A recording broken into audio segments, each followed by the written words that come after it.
we'll come to gently turn ourselves onto a side, rolling ourselves over, and then all the way onto hands and knees. We will stay on hands and knees for a moment, so if you get sensitive knees, maybe taking a bend through your mat so you have an extra layer underneath you.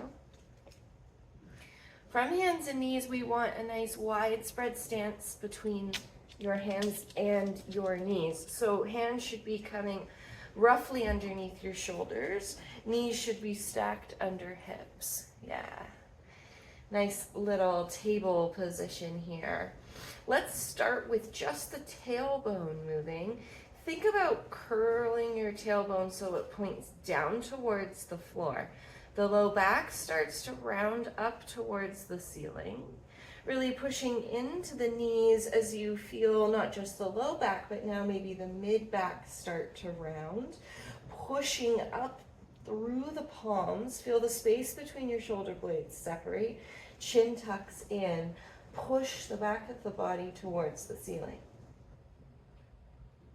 This time moving from the chin drops through. Neck starts to come long, gaze starting to come in front of you. The neck and upper back starting to soften, breastbone coming down towards the mat. Chest and ribs pushing forward towards the floor. The low back starts to arch, pushing your tailbone out behind you, nice and long. Notice the difference here. Good. And then pushing up into the hands, reach forward for your tune-up balls. We will take one tune-up ball out of its tote.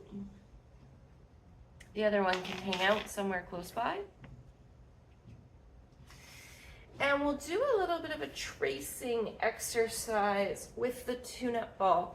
So you'll use your palm, but when you're rolling, you're basically going to trace on your palm where your fingers go.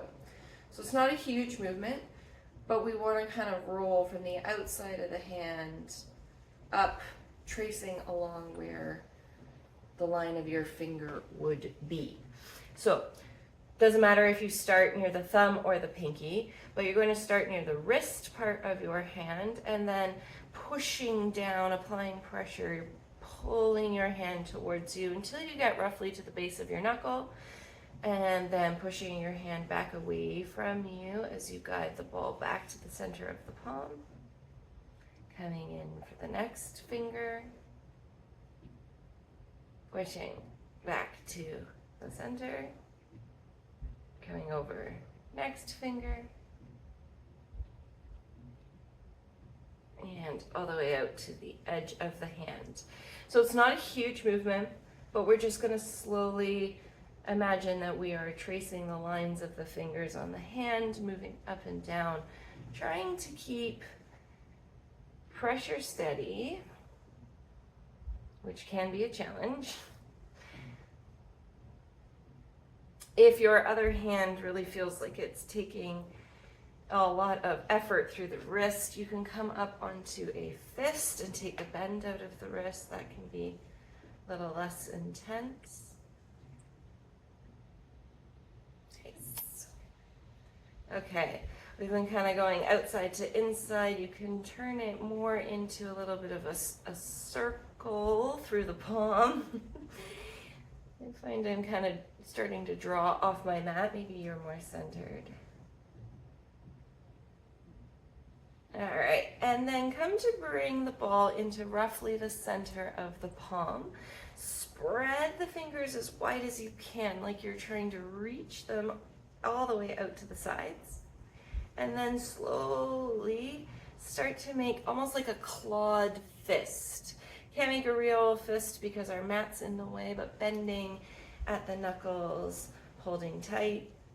And then release that effort, stretch the hand out all the way wide, still push down through the center of the palm. Squeeze your fingers in one more time. Good. Come off your tune-up ball for a moment, just put it to the side. We'll use it in a second, but let's meet with both hands. palms down nice and wide, about shoulder distance apart, just like we did before in our cat-cow. Now, grip your fingers into the mat so that the whites around your nails activate a little bit and the palms suction cups up. Close your eyes if it helps you tune into the feeling, and just notice what you feel through your hands. Maybe the side that we rolled a little bit feels different. Maybe not. Let's go into the other side. So we'll reach over for our tune-up ball, taking it over to our other hand. Supporting hand might stay flat on the floor, or you might keep a fist straight. And we're going to start with that tracing of the finger lines, working from one side of the hand, slowly across the hand, trying to maintain pressure. And of course, noticing the challenges that come up with that.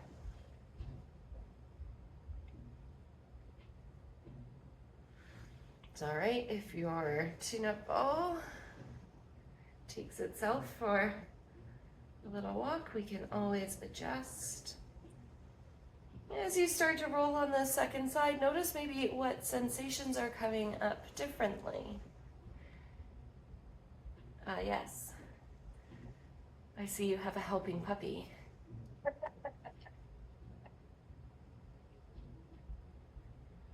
All right, maybe you stay going up and down. Maybe it feels better to sort of smoosh a little more in a circle through the palm.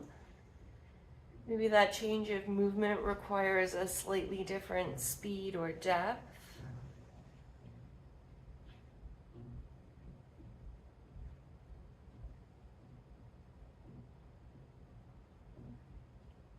All right, and coming to bring the palm right over the center of the ball, and we're going to spread our fingers really wide, really active fingers as we're leaning our body weight down into the ball, feeling that pressure, noticing what comes up.